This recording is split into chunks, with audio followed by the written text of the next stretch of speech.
જામજોધપુર તાલુકાના સમાણા ગામ મુકામે ચારણ દેશ પર ઘોડિયામાં સતી બાળકી પર દીપડાનો હુમલો।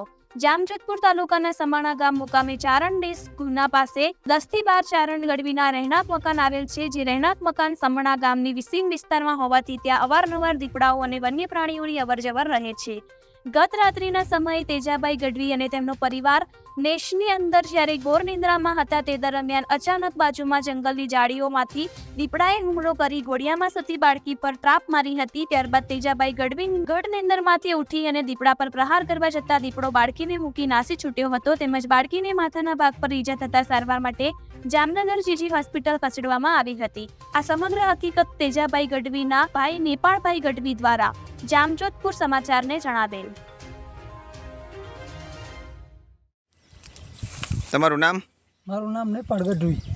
નેપાળભાઈ, આજે તમારા ભાઈની દીકરી ઉપર જે દીપડાએ હુમલો કર્યો છે એ ખરેખર દીપડો જ હતો? હા, એ દીપડો જ હતો। દીપડો કઈ બાજુથી આવ્યો હતો? એટલે આ બાજુથી આવેલ છે। હા, અને અહીંયા ઝૂંપડા અંદર ઘરેલો છે અને ઘોડિયાની અંદર જે દીકરી હતી તે રાત્રિના સમયે કઈ જગ્યાએ સૂતી હતી? એ આ ઝૂંપડાની અંદર ઘોડિયામાં હતી। ઘોડિયામાં દીપડાની એવી આ માથાના ભાગમાં પકડેલી હતી।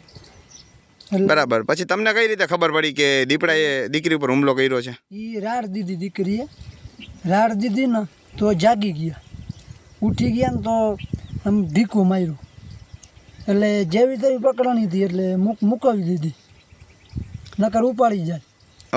રાત્રિના સમયમાં દીકરીની બાજુમાં કોણ હતું? તેજાભાઈ। તેજાભાઈ તમારા મોટા ભાઈ? હા, મોટા ભાઈ। તો તમારા મોટા ભાઈ જોયું હતું દીપડો જ હતો? હા, જોયું હતું। એ કહે છે કે ખરેખર દીપડો જ હતો।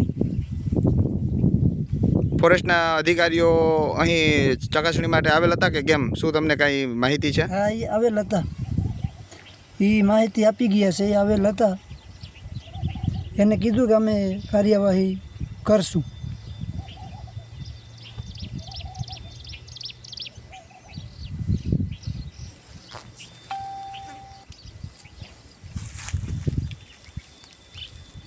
હવે મારી નમ્ર વિનંતી છે કે આ ખુખાર દીપડાને ફોરેસ્ટ ખાતાવાળાને મારી નમ્ર વિનંતી છે જલ્દી પાંજરામાં પૂરે।